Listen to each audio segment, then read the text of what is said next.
welcome nanone kwikundira umuntu umwe rukumbi maze abandi ukiba. Welcome nanone ani kuri TWENGAKO TV, kora subscribe nimba utarakora subscribe kugira tazazuraho mbaza vibe z'ibisazi guys. Nk'ubisanzwe ubu nyene rubundi twagarutse muri za vibe z'ibisazi. Ubu nere tugenda ku makuru ashushe cyane. Aho n'umuririmbyi Fernando yamaze kuvuga ati ndabazaniye iyindi ngoma ishushi, iyindi hit song, ati maze mwicare gusa gato ndabazanire ingoma ishusho. Ubona yuko Fernando yamaze kubitangaza ku rubuga rw'igwa YouTube gwa Facebook, nko kubona naka video yamaze kugashiraho kindirimbo shasha. Iyo ndirimbo shasha nkuko mwamaze kubibona muri aka video kamaze guca ngaye imbere, ubona ni kane indirimbo iryoshe cyane, ni indirimbo ibona ko iryoshe cyane guys.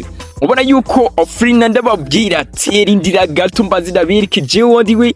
Ubona yuko ibintu bikomeje kuvugwa byari byinshi ngo Fernando ati yoba dutanya umuziki, ati yigiriye mu bindi by'ama business, ati umuziki we ntakiraba. Ariko Fernando amaze kugabisha abo bantu bariko bagenda bavuga amajambo ayo bishakiye.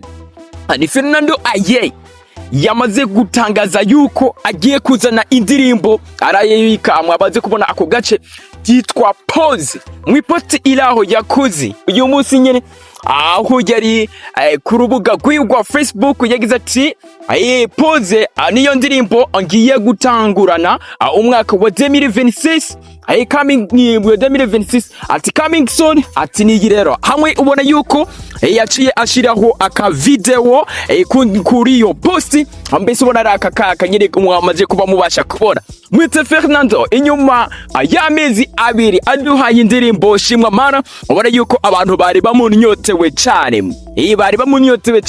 ubona yuko abantu bamaze kuba banishimira indirimbo yiwe igiye kuza ahabona. Nkuko mwavyumvise ni indirimbo ubona yuko azoba ari y'urukundo guys.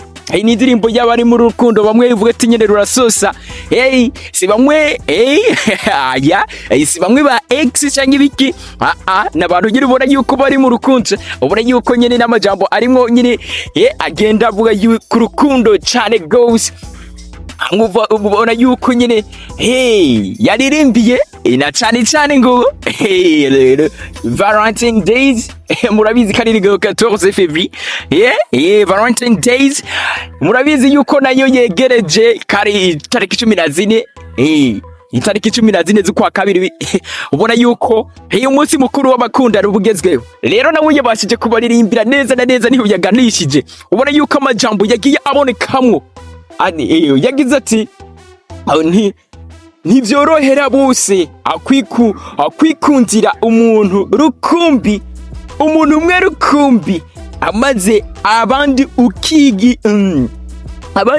ukibagira, anararitse abandi ngo bikunde anigumanire nawe gusa. Ico ni icyemezo nafashe kandi ntazicuza guys. Urumva karama jambo imitoma imwe yakasize ugenda kubwira na sheri wowe mbaze maze aryamya ukarara kurota guys. Ubona yuko ari ibintu nyene amajambo mize cyane. Ubona yuko nyene ubona yuko Mr Celebre abashe kuzana igikorwa ciza naho kitarasohoka. Ni indirimbo igiye kuba isohoka vuba cyane, yitwa Poze. Poze hamaze kuba muyumva. Reka nababwira ati na handi ushobora kuronga amakuru ameze neza, mbese harimo vibe, ukumva vibe neza ko yifise, ukaruhuka neza mu mutwe n'ama stress yo ku kazi, maze hageze ku kagoroba ukitorera telefone yawe ukavuga ati reka ngende kari akurubuga rwa TWENGAKO TV, ati maze tube twibanira na musore wanyu ari we JMB Megaspeaker misenda bivuga mbese na yandi meshi. Niyo mazina ushobora kumagaramo umpamagaye JMB Megaspeaker misenda bivuga mbese na yandi igiye ubona we womba abari ryo guys. Rero reka tubabwira ati hasta la vista niyo songe igiye kuba iza, mwamaze no kuyumva muri melody nagaririmbo bibona gatuje kabakundana. Hasta la vista, turabakunda cyane.